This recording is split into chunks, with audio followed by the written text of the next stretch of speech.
Ladies and gentlemen, boys and girls, people of all fandoms, welcome to the Ferret and Raccoon podcast, episode 153. I am your one and only host for the podcast, the Angry Raccoon, bringing you the first podcast of November, although technically I have recorded and done this podcast in October, but by the time you hear it, it should be November 2nd.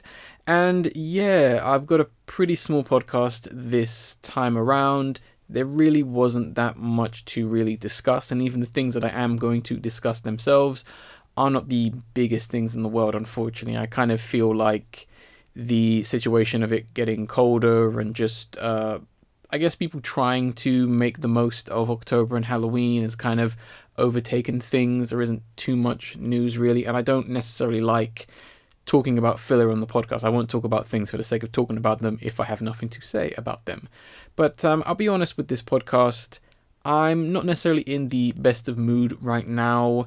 Although I've been on holiday off of work, I'm a bit annoyed about the fact that it has only just recently been announced that England is once again going back into a lockdown. You could call it Lockdown 2, Electric Boogaloo, whatever you want to refer to it as, until I believe it's December 2nd, which in my opinion is a bit of a strange place to have a lockdown happen.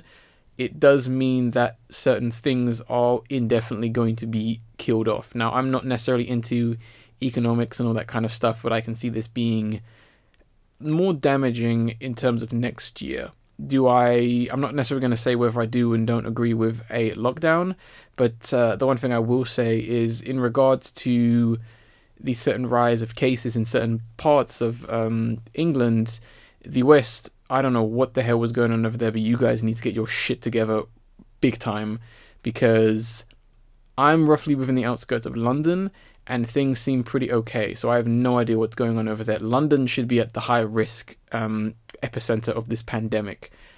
I don't know. Maybe it's because Londoners want to get back to work and they're just like, yeah, I'll put on the face mask, whatever. But that's that situation, which, yeah, is a bit annoying, but maybe this will help in the grand scheme of things. I highly doubt that, given that this world is still plagued with ignorance. But there was some sense of good news in the fact that on the last podcast I talked about how my vinyls were thrown over the garden, or thrown over my garden fence by the postman, which still irritates and frustrates me today. They have been replaced, or they're going to be replaced, which is quite nice. Had to drop a bit of money to do so, but I should hopefully be compensated for that. So, that's a plus. At least I will actually get what I want, and hopefully they don't get thrown over the gate again. But given this year, anything can happen. And in terms of things I've done over the last kind of couple weeks, hasn't been that much, honestly, because I am off of work as of right now. Well, technically speaking, I've been off work for a little while, and I will be returning to work. Luckily, even after lockdown happens, I've honestly just been trying to relax for the most part. I've kind of basically been trying to prepare for next year, as it is coming up pretty soon. We only have a couple of weeks left, and I know there's been a lot of talk about people kind of saying how, Christmas for the most part is going to be cancelled, so to speak, which, I kind of understand that. In terms of what I'm going to be doing for Christmas plans, I got my Christmas present. My mum got it for me because it was something I wanted, and that was quite nice. And yeah, I'm not really going to be buying anyone anything, and I'm not wanting anything, and that goes for my birthday, which is obviously next year. And yeah, I am honestly just trying to figure out the best course of action in terms of things for the end of the year podcast. As of right now, it doesn't seem like physically we're going to be able to, or I'm going to be able to have people on the end of the year podcast, which would be a massive shame, but understandable at the same time. So I'm trying to work out the best way to do that. If you guys have any suggestions on ways we can do that, which isn't necessarily just because how do I say it? Because yeah, we could easily do it on Skype or Zoom, but those kind of situations are always a massive nightmare to edit and manage, and they kind of drop the quality for the most part. So we'll just have to see what happens. It will happen in some way. Even if it's just me doing it, there will be an end of the year podcast, because I know that we like doing them and I know people like them. So it should be an interesting one. to do so. But other than the organizing of things, kind of getting things up to date and organized, I've still been on Crash Bandicoot 4, still trying to 100% it to the best degree and had quite a bit of success.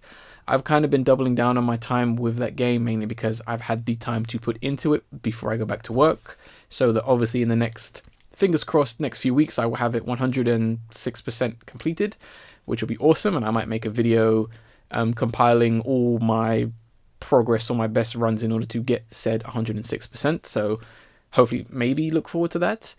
But yeah, I've kind of been spending more time with it because I really don't, I'm too fearful to spend money on new games, not because I think they're bad or anything, but because I'm just terrified that that money is going to have to go somewhere else. And what do you know, Lockdown 2 happened, so, I guess I had the right foresight. But let's move on to things that happened elsewhere in the world. I know recently Sean Connery passed away at age 90, which was quite sad to hear.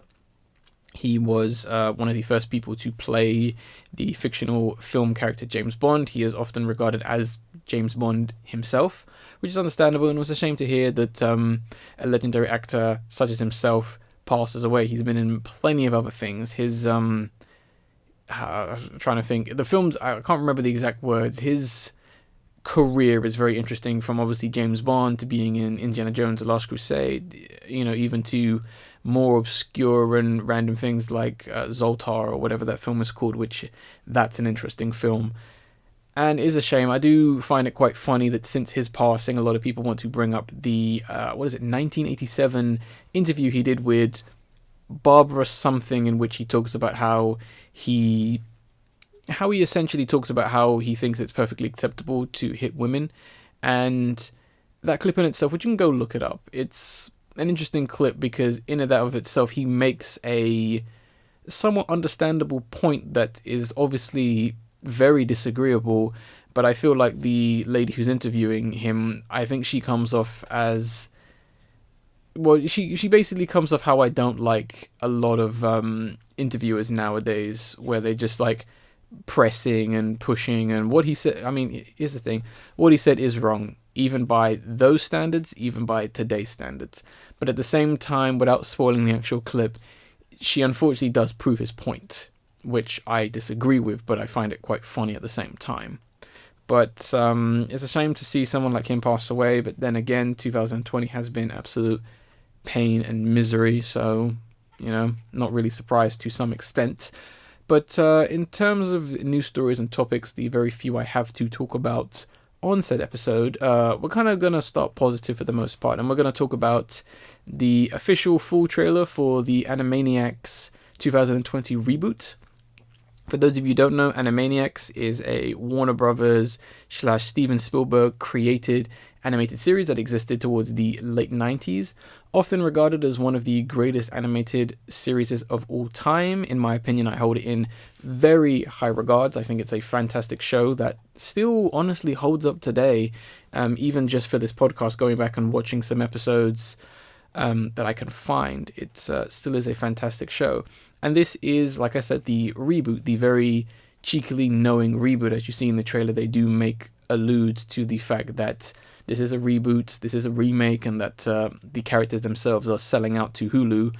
And Hulu, as I believe HBO Max or someone is going to be showing it. I can't remember who exactly. I think it's Hulu, and then HBO Max, I think, has the rights to show it as well. I can't quite remember.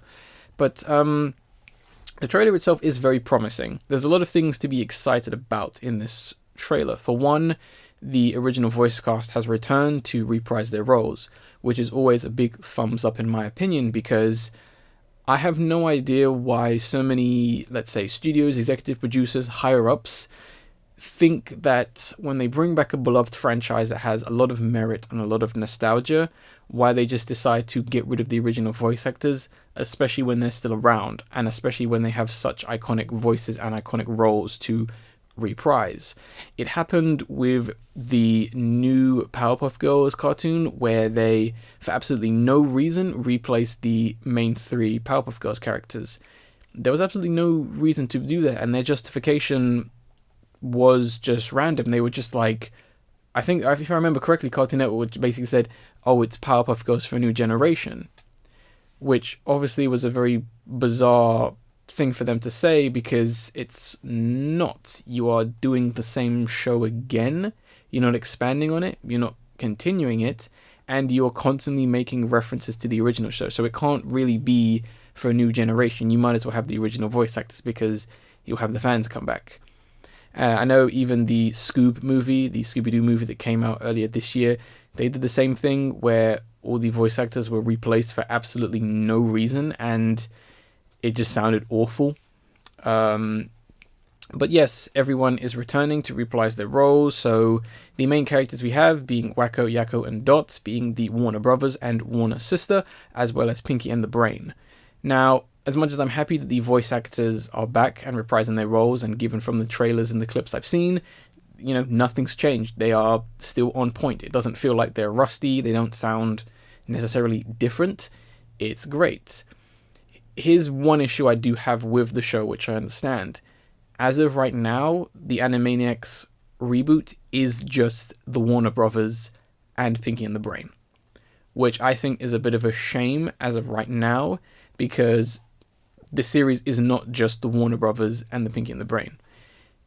It is a bit of a shame, and I understand what they're doing. They are sticking with the fan favorites for this first season, and then later on, I can't remember if this is just my logic or something that has been said, they're going to introduce other characters later on in this series. That's okay, but here's the thing. I feel like they're kind of shooting themselves in the foot, because already this series, comparatively to the original 90s series, is lacking in variety already. As much as Pinky and the Brain and the Warner Brothers can hold a show, because it's been proven, because Pinky and the Brain became its own spin-off show, in today's time, you need variation. You need to stand out above the crowd. Animaniacs is going up against competition, serious competition. There is good animated series happening right now in this world. Some good stuff. In my opinion, Genndy Tartakovsky's Primal is the animated series to beat. Yeah, and you've got other very strong and very interesting shows out right now. You've got things like Infinity Train. You've got Adult Swim just dropping so many cartoons. You're going up against things like Rick and Morty that does have edgy secret humor. You've got going up against things like Bob's Burgers. You've got all these shows, especially things on Netflix like Midnight Gospel, fantastic animated series. You've got so many things you are going up against, and all these shows in of themselves have variety, or a sense of variety, or are different and stand out from the crowd. The Midnight Gospel, from what I've seen, is one of the most experimental bits of animation. It just does whatever the hell it wants to. Yeah? Animaniacs is going up against that weird, crazy show. When all you have is just a wacky cartoon, you need something. That's why Animaniacs, as a series, what it needs more characters like Rita and Runt. You need that singing or more operatic or more performance-based section. You need Mindy and Buttons, who is your very classical Looney Tunes slapstick, where the whole premise is, the dog Buttons looking after this child that keeps getting themselves into more and more increasingly dangerous situations. You need characters like Slappy the squirrel and her nephew Skippy, this very pessimistic old lady kind of character that just, does whatever the hell she wants to, and the voice of reason being being Skippy Squirrel. You need that kind of stuff. You need things that are a little bit more straightforward, like parody, like the Goodfeathers being a bunch of like gangster pigeons that reference the Goodfellas and the Godfather. You need stuff like that, because just having slightly more edgier humor might not be enough to cut it, because then I can say there is plenty of stuff like that.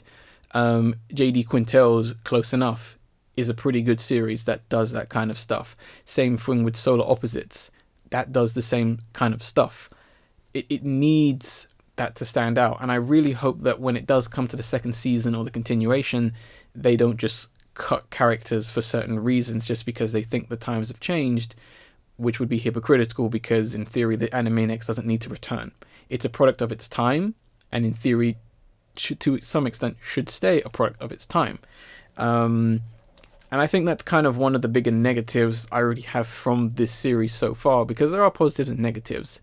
And while we're on negatives, I would say the one thing that can really sink this series is if they go too far talking about social and political stuff. Now, of course, the Animaniacs went and did political jokes and satire, and they parody things. And I want them to do that. I'm perfectly fine for them to do that. Even in the trailer, you see a parody of Donald Trump himself. That's fine. That's understandable. That makes sense. Of course, the Animaniacs would, view him as that, or he'd be something like that. But here's the thing. The landscape of politics is so messy and so stupid that you can end up really quickly alienating yourself if it's not done well. The writing has to be spot on. It has to be.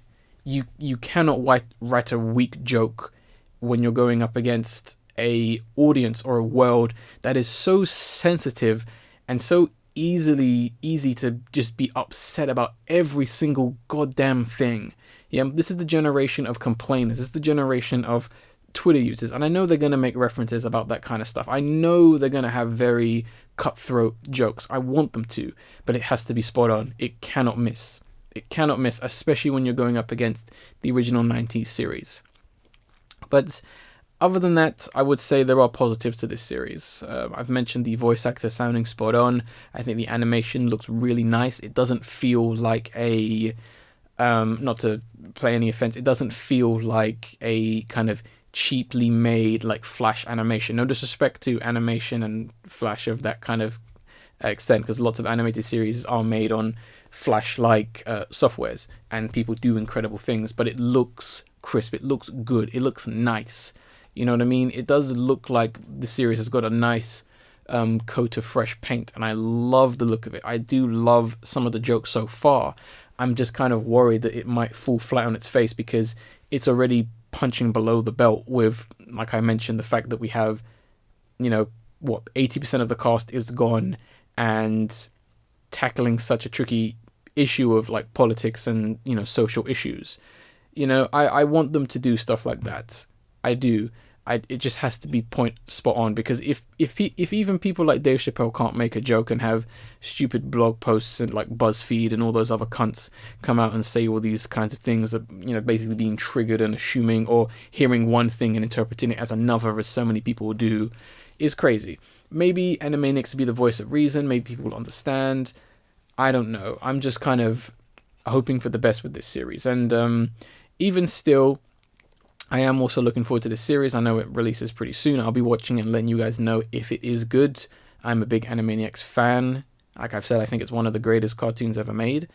And I will be interested to see what happens. Also, worth mentioning, Tiny Toons Adventure is returning as well, which was the originator of Animaniacs. Animaniacs is the spin-off of Tiny Toons Adventure, via be it the more successful one. That should be very interesting to see where they go and what they do with that in a sense. So it's promising for the most part. It's always nice, well, not necessarily always nice. I'm just happy that so many animated series are airing right now. We just need them on DVD now, honestly. That's all I need. I mean, the industry for distributing Japanese animation is pretty good. We just need more stuff like that to be on DVD, and we're slowly seeing it. Netflix and all these other kinds of people need to understand that, as much as I get it that they want to keep their shows exclusively on their platforms, it gets people to subscribe, it gets people to watch them, the longevity of something like that makes sense to put it out on DVD, okay? You don't need to do that. The moment you start doing it, that's fine. Because at the end of the day, when Hulu and Netflix, HBO and Disney Plus all just die off the face of the earth, stuff's going to be lost forever. And that stuff needs to be archived big time. Whether DVD or I have to look online to go and get someone's captured rips. I don't know. Oh boy. Excuse me, I had to make... My Mac had gone to sleep. I don't want it to cut off the audio. I'm just a bit paranoid about that. But yeah, Animaniacs. Hopefully it's going to be good. That's pretty much kind of the only good thing I have to talk about. Next thing we're going to be talking about is the teaser trailer for the bizarrely titled Halloween Kills, which is the sequel to 2018's Halloween, not to be confused with the original Halloween or any other film that is or H2O, also known as Halloween. This is the sequel to 2018's Halloween, which was a bizarre success for some reason, despite the fact I thought the film, from what I've seen so far, was absolute trash. I haven't finished it because I turned it off because I thought it was trash. And this film looks like it's going to be more trash. Why they called it Halloween Kills, I have no idea. Wouldn't in theory, wouldn't it be Michael Kills? You know, Michael Myers Kills? Like, a Halloween film? Like, I don't really get it because it almost comes across as if they think that the title reads as if it's someone who has never seen the films and just assumes that Michael Myers the killer is called Halloween. That's what it reads like to me. Like, if you didn't know any better, you would assume the killer is called Halloween because this film's called Halloween Kills and he's going to kill people. Dumb title aside, it looks like it's going to be just as generic as the first one. I do like some of these shots in the trailer, not the really like stupid fast cut rubbish and all that stupidness, but I do like the very first shot they show in the trailer with the pumpkin and you see like the skeletons of animals. I think that's quite a nice and creepy shot, but I think this film will probably be worse than the original film. It always tends to happen. Just look at It Chapter 2. That film was an absolute mess. It always happens with these kinds of films when they try to do a part 2. And I'm pretty sure all the people are going to hype beast on this film and then come out going, oh, it was rubbish. You know, I mean, no shit. I said it first. You know, mark my words, guys. But yeah, I thought I'd mention that as soon as it is technically the last kind of Halloweenish thing. And I'll be honest, it was kind of a nice thing to kind of put this thing up just before the end of October. You know, just as a nice, like, oh, get ready next year, you know, kind of thing. I thought that kind of worked.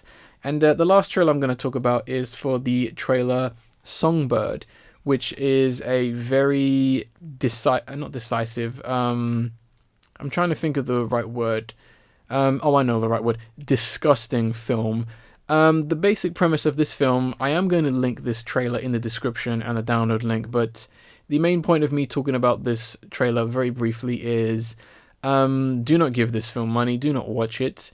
It is essentially trying to bank off of the, and I'm going to use the finger marks or rabbit ears, success or notoriety of the current pandemic regarding COVID-19. In that it is essentially a film about lockdown reaching such a ridiculous point that it's caused worldwide spread or whatever you want to call it. They refer to the virus as, I think, COVID-23, which is incredibly moronic because that is going off on the pretense that there was a COVID-18 within our reality and that the next, let's say, supposable, God forbid, virus that affects the world will be titled COVID-20. That's not how biological threats and pandemics and viruses work. That's not how it works. Because in theory, the common cold should be referred to as COVID like 3 or something. And it's not. Same thing with other diseases and that. It is just a name given. That's all it is. The next virus that ever happens will not be called COVID-20. It could be called Jolly Roger for all we know. That is incredibly just stupid. And just, if you ever wanted a good example of just how stupid and how greedy some people are within Hollywood, just look at that. Because this film goes off the pretense to essentially... It tries to be sappy with this whole love story about like some stupid girl who's stuck behind a door and some guy who's immune and they can't get to each other.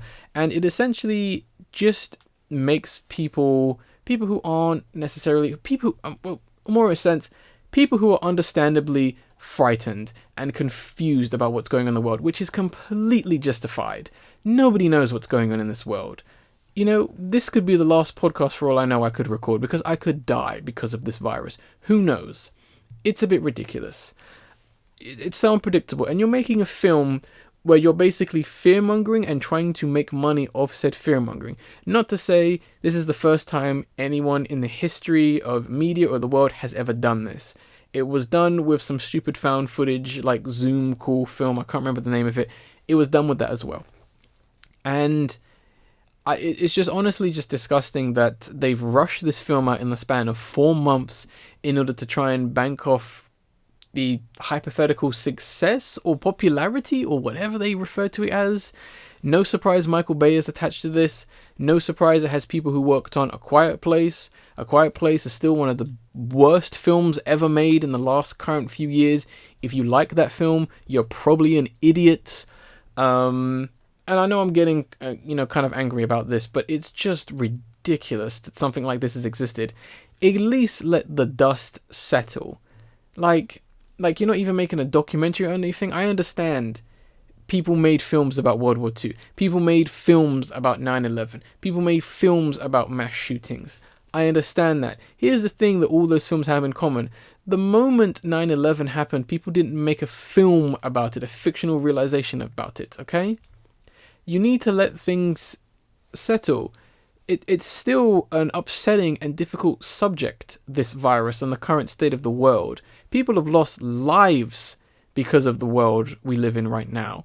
And you're going to be asking people money to have you pander to them and treat a virus that affected people as if it's a zombie plague. It's ridiculous and it's disgusting. Do not watch this film, no matter what. Do not even jokingly watch this film. If you have any respect for yourself, do not watch this film. Tell people about it and tell them not to watch this film. Looking at the dislike ratio, it's pretty clear that most people were pretty infuriated by this trailer, understandably. Everyone who worked on this film should be ashamed of themselves, honestly. They really should. It just goes to show just how callous and disgusting people are in this world. I mean, that's not a new statement or anything, but it is ridiculous. And I was honestly appalled by this trailer and the fact that this even exists. I'll be very surprised if this film comes out. It is ridiculous. And even the fact that they called it Songbird, as if to almost as if they're ashamed of it or they want to be ambiguous, goes to show that they have no class or anything regarding anything. You can't even call this art or media. It's nothing. It's just a cash grab. The most literal sense of a cash grab. Ridiculous. But that's kind of, I wanted to mention that because, and I know what people can say, oh, don't talk about it if you're offended by it. People need to know about these kinds of things. People need to be aware, because people are plenty much going, oh, how do you know the film industry this? How do you know this and that? Yeah, because films like this. This is why the film industry is dying. It's not because of COVID-19. It's because of garbage like this. Practices like this. People like the people who made this film. That's the real reason why film is dying. Yeah? Perfect example right there, my friends. And yeah, I guess I'll start to wrap up this podcast, but I'm going to leave you with the video of the episode. And this one's going to be a slightly more different one. It kind of connects in terms of it being about Halloween in October and, kind of a couple other things I've talked about and the world in which today it is. But it's going to be clipping with Nothing Is Safe. This is technically the music video for it, but it's technically a lyric video. But given how the lyric video was done and what it looks like, I think it is very applicable. And that's all I really want to say about it. I love the song and I love the visuals. And you'll understand what I mean when you hopefully watch this video and hopefully enjoy it. And go check out the group Clipping. They are a fantastic experimental hip-hop rap group. So yeah. That's going to be this podcast for the most part. It is a short one, but like I said, I don't like adding filler to my podcast. I would rather talk about, one trailer than talk about a bunch of garbage for 40 minutes. Hopefully you guys are staying safe out there. It is definitely the time to, now more than ever, to be safe when you go outside, if you do go outside. You need your scarves, you need your gloves, you need your mask, you need your hat. I don't care if you're sweating while you're outside. It is better safe than sorry. Yeah? This winter could kill a lot of people. It could affect a lot of people. Don't be dumb, be smart, okay? For the most part, the smart people always live the longest. Remember that. And yeah, I guess I'll end this podcast like I always do by saying I was the Angry Raccoon, and I will see you on the next podcast.